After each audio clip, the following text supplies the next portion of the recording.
bandeko nana mituna otuna nangina tuna nandenga mabete faleka bangala loba nandenga mabete bozela kasina loba faleka bangala zoba bobulaki ngana za zoba yango natikela kibino mwatana mono bokosala tobanda nanu wapi gouverneur aza nanu wapi yango avandaka na biso toye azalaka nanu wapi mibeko bozwaka awa yandenga basantima begize bele ezocha biso kama kelele bandimi ka 20 bachepe ba mbote balandi ya Bekin télévision nayebi ki boze belé bonali kozela moment ya vérité na 4e émission pour ou contre.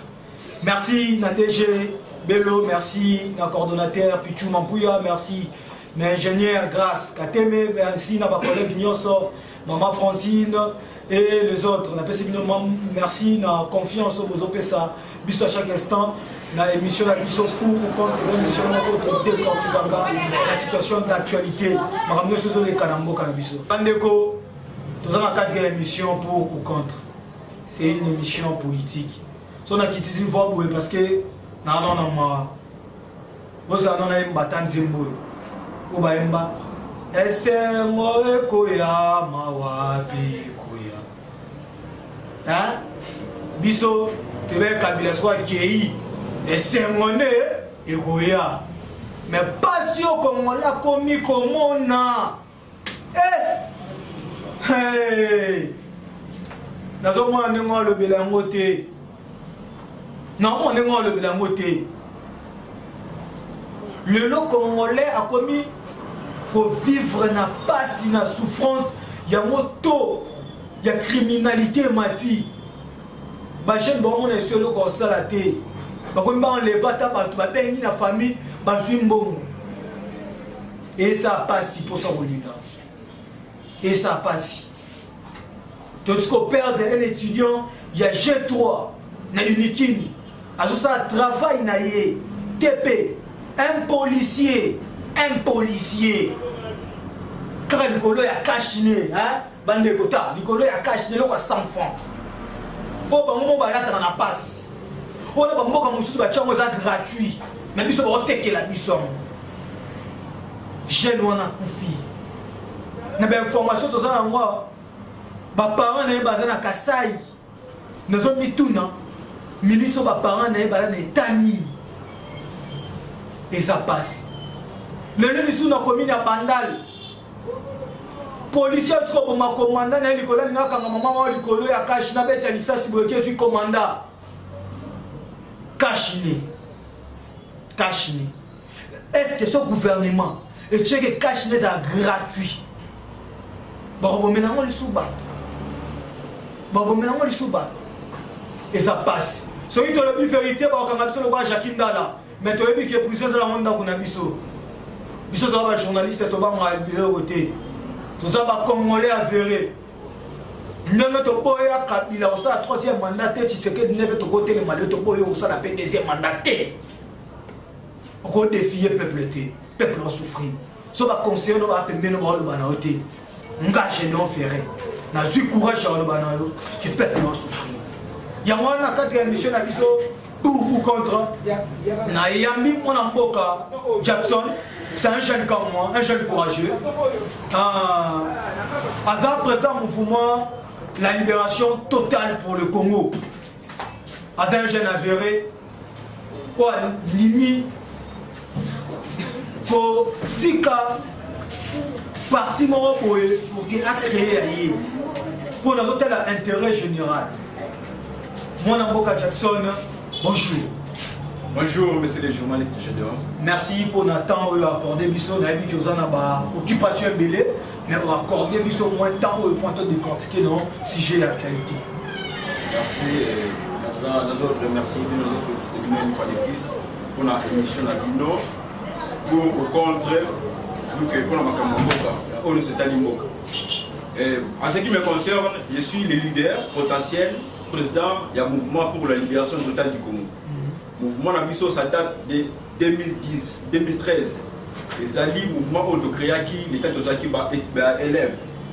On s'est rendu compte que Nabamboka Odobanda Ofanda, Nous avons des dirigeants, la politique moko ya mabe.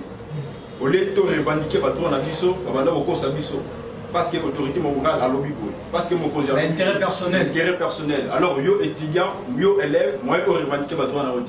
C'est la raison pour laquelle moi avec mon équipe, étudier, élève promotion, on s'était mis d'accord pour créer un mouvement à révolution.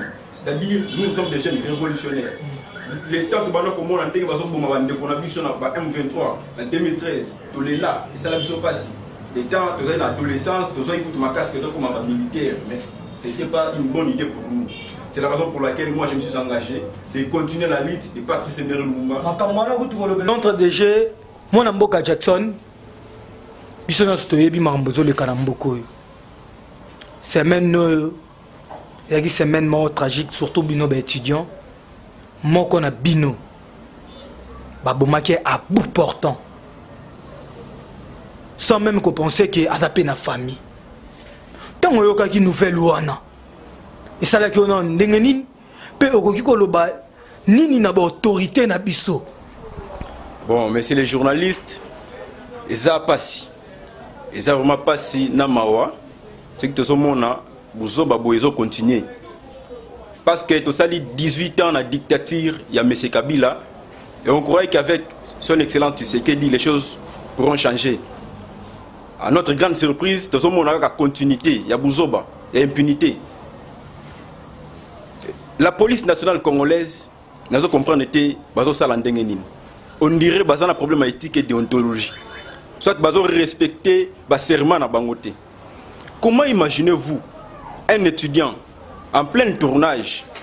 Élaboration aussi de son TP. Oui, oui. Bino bozo senga bangombongo pour basala ba tournage na bangwana. Et en plus, ozo interpeller Moutou. Pour olatika chinete ozo interpeller et ozo braquer armes à bout portant pour Boumaï. La constitution ni ba lobby, ceux qui ont interpellé Moutou, il faut condamner parce que on les a peine de mort. Il est mort. Constitution place ni ba lobby qu'il faut que tirer Moutou ko Boumaï pour respecter mes deux côtés. Mais tant qu'étudiant ça là que on ndengeni. Et ça l'a pas si et ça m'avait révolté. Nga kutuna bando linga de façon que tous les présidents y a ba étudiants mais tomoni pe appui na binoté excusez-moi na katsoma loba tomoni pe appui na binoté ba étudiants sauf car ba collègue né ya uniki ne ba manifester mais aucune déclaration. Pourquoi silence sous bon total vraiment bon côté ba étudiant. Bon, c'est ça le vrai problème. Est-ce qu'il y a besoin corrompu? C'est ça le vrai problème. C'est-à-dire biso ba représentant na biso baza politisé, baza vraiment ba koptina katia parti politique parce que ba ndoko ba mbongo na ba intérêt na bango moko mais bazo défendre sous ba étudiant. Comment na buzo ba o s'est passé ba bomine de konabiso. Normalement na etania RDC Mobimba, on doit se revendiquer, on doit marcher. Tout à fin na buzo ba o continue. C'est pas la première fois que ba kufa. Ba boma ba te belé na inikin. Ba revendication mo boye année passée ba boma sous ba jeune. Et ba policier bazo continue ko sala biloko wana. Impunité sur impunité. Bazo loba nini? Parce que ceux qui mutasali buzo bana bazo kangaye. Alors yo ceux qui ba kanyi ndeko na yo.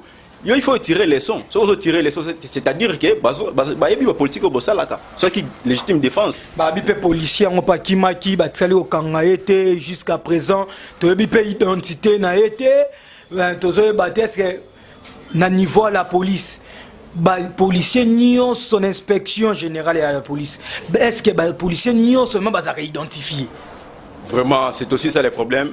Moi, je souhaiterais à ce que, vu Bouzo, bah, où il s'est passé, bah, de Konabiso, que le ministre de l'Intérieur puisse premièrement démissionner. Parce que Bouzo, bah, où nous sommes et pas selon la hiérarchie. Limbisa mana ça m'a pas parlé de démissionner tika parce que ça culture africaine. C'est la démocratie. C'est-à-dire que na entité na côté aux travailler, aux autres ça va ordre malamouté. Voilà simba ta démissionné. Ceux qui a démissionné, c'est-à-dire il y a pas un état de droit. Mais population tendance c'est là vraiment réaction moko forte côté ba étudiant to que ba étudiant ba pesaka na mboko yo so ba ndiko revendiquer ba telemeli mutu tout monde a résultat nango mais jusqu'à présent tout monde le côté. Mais message ni okopé satan na famille na place papa na yaza na niveau kasai maman na ye pe libota na ye message ni état étudiant okoki opé ça na famille. Bon pour la famille ya ndeko na biso akufi vraiment nazo présenter mes sincères condoléances bozo courage botinda bana na bino ba continuer oyo moninga na bino asali ezaki infraction te Les années inconscience, il y a force de l'ordre ou bien il y a police nationale congolaise. Les alliés Bouzo bana été, azala qui n'a raison. Oya bando ça les alliés pour na bola mamboka. Parce que ça la tournage c'est pour devenir un homme et défendre la nation congolaise. Mais ceux qui te sont tambola, n'a pas dirigeant, n'a pas soi-disant les gardiens du peuple, des inconscients, tu vas ko subir makamo ya boy, ya Bouzo ba salité eux. Donc, mes sincères condoléances à la famille. Bon, continuez, ne vous découragez pas, envoyez vos enfants, va continuer à étudier Nabino. Et Zali Kaka, accident s'est passé et les choses vont se calmer et les coupables seront jugés selon la loi. Et je demanderai à ce que le ministre de l'Intérieur et Sécurité puisse démissionner parce que ça prouve déjà de l'incompétence au niveau de sa hiérarchie. Et je demanderai à ce que le commandant qui avait ordonné qu'ils ouvrent le feu pour tirer à bout portant, qu'ils soient vraiment condamnés à payer le prix au Basali parce que ce n'est pas bien. Et je vais demander aussi au président Bétidian et le président national, Botika Bavantir na Bosalaka. Bokei, boyekuta na ministre, Bozu Bambongo. Bosali ba délégation pour Bopé Sabino Mbongo, na Mandeko na biso akufi. Mais ce qui est sûr, je ne pense pas que Mbongo est comme en famille. Et nous n'avons pas besoin de cet argent. On ne peut pas payer l'âme, on ne peut pas acheter l'âme d'un étudiant à cause d'argent. Non, ce n'est pas ça. Il faut qu'il y ait une révolution. Nous devons mettre fin à ce genre de choses. Parce que ceux qui vont corrompre, vont calmer la population. Vont calmer les étudiants. N'ayez bien très bien. Les étudiants vont marcher pour Nabino. Mais ceux qui vont continuer. La semaine prochaine, ou bien l'année prochaine, les étudiants vont calmer. Où est l'état des droits? Bino vont aspirer que Mboka changer. Mboka va changer de non, non, non, Bandeko. Il faut éveiller à conscience ces là. Je demanderai à ce que tout ça la marche pacifique, tout bouger Mboka Congo. Pour le chef de l'État peut se rendre compte que Makamo mieux sur ça là, côté intérieur, ce n'est pas bien. Tout ça là Mboka de plus en plus et ça me fait très mal au cœur en tant qu'étudiant. C'est la raison pour laquelle je demeurerai toujours un révolutionnaire pour mettre fin à ce genre de choses et pour dénoncer les antivaleurs. Merci Yohann Zali. Message Yamouana Mboka Jackson, qui est le coordonnateur du mouvement Libération Totale du Congo. Mais, coordonnateur, tout ça n'a pas de problème dans Mboko. N'a pas de problème dans Mboko, n'habite l'islam colonie. Les gens à la place, va te vendre espoir, to gozo espoir et réalité. So na lobby boy, na boa ki libanga mbamo na ba confession religieuse. Baza habilité, ba on ne faut pas bimisa président ya CENI. Mais jusqu'à présent, président nano abimité, hein? OK le lo, ils ont permettre Tshisekedi sotom 2023 question est réglée. A Kokiko dépassé selon l'article 64 de l'époque il y a Kabila. Nini étant que jeune et un acteur politique, Kokiko Loba face à attitude négative et pas la confession religieuse. Bon, merci les journalistes. Makamazo li Kanamboka, ils ont dérangé biso makasi. La CENI, Ezali, et le Komoko, il y a bons offices, ils sont indépendants, ils sont apolitiques. Alors, ils ont fait ça, mais là, naba, confession religieuse, Babimisa Mutumoko, Oya Kokiko, constitué membre naé ou bien assemblée naé pour organiser l'élection. Mais pourquoi Makamo ils ont continué Karaboy? Entre Bango, Basali Nanzambi, les soi-disant pasteurs et les prêtres, Bazo Sanganate, Baza Unité. On dirait que na kata politique. Mais bon, bataille Arabiso Bolingo. Bataille Arabiso Bolingo, oui. Mais la plupart des pasteurs ne sont pas financer na homme politique pour pas sponsoriser l'église. Comme sponsor, il y a mon constitution ngolo pakala. Comme sponsor, il y a mon tel boy na boy. Donc ça fait très très mal. Moi je demanderai à ce que l'on puisse soit ceux qui ont confession religieuse, bazo kokate, ko sala makambwana. Ba me ako créer département ou institution mususu za l'indépendante ba luka ko zoa mutu moko ya opposition radicale. Je prends un exemple, il y a mutu à côté à Martin Fayulu m'a dit parce que c'est lui l'opposant potentiel pour le moment. Ba za su mutu moko za parti au pouvoir, il y a côté à Union Sacrée, ba za mutu moko intermédiaire 3 personnes. Alors les 3 personnes on est bazalana va constituer ce qu'au bureau na bango. Alors il y aura vraiment la transparence. Ces 3 personnes va travailler en collaboration bazala dans un poste parallèle. Mais nous lobby là, ce que ça mis bon, c'est sous organe mort indépendant. On est comme dans la tendance politique. Non, biso na mboka tozo lingani. Indépendance tozo que ça na texte. Les autres mona au batu bakomaka. Mais en réalité, la CENI n'a jamais été indépendante. Comment? Il faut te dire. Comment? Il faut prouver biso. Parce qu'en 2006, ça qui avait malou, bangutaba catholique. Tu es en 2011, ça qui le pasteur Ngoyi Mulunda. Tu es Corneille Nanga. Bangoyo c'est ba confession religieuse. Mais malgré tout ça, les résultats bango publiés, ils ont toujours contesté. Ils ont mis une crise post-électorale. Maintenant, ma question est la suivante. Parce que nous avons soupçon de M. Kadima Moutabimi comme candidat potentiel Yassini. Nous avons lire, il y a un côté qui église de réveil, musulman, côté musulman, Batouya, église catholique, na ECC. Namamunio Soana. Tant nous se perdre, ils ont profité na nani. Mais c'est les journalistes. Au moni, ba manœuvre on se base sala. Les apports ont avantage à Union Sacrée. Selon plan à Bango, je ne pense pas qu'il y aurait élection en 2023. Même si le chef de l'État disait on va organiser les élections en 2023, à Yebi, stratégie nous avons ça pour retarder l'élection. Mais l'Union Sacrée le bina mambwana yé à la cité. C'est ça la politique au Congo. Côté Azolo, non, ce n'est pas moi. Mais en réalité, c'est lui qui est derrière tout ça. C'est ça la vérité. Tout comme une en lumière, on doit dire la vérité.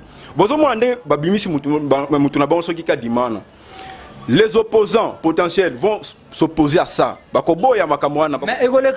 parce que ceux qui oui confession religieuse, tant de 6 va voter candidat amoureux, c'est la majorité absolue.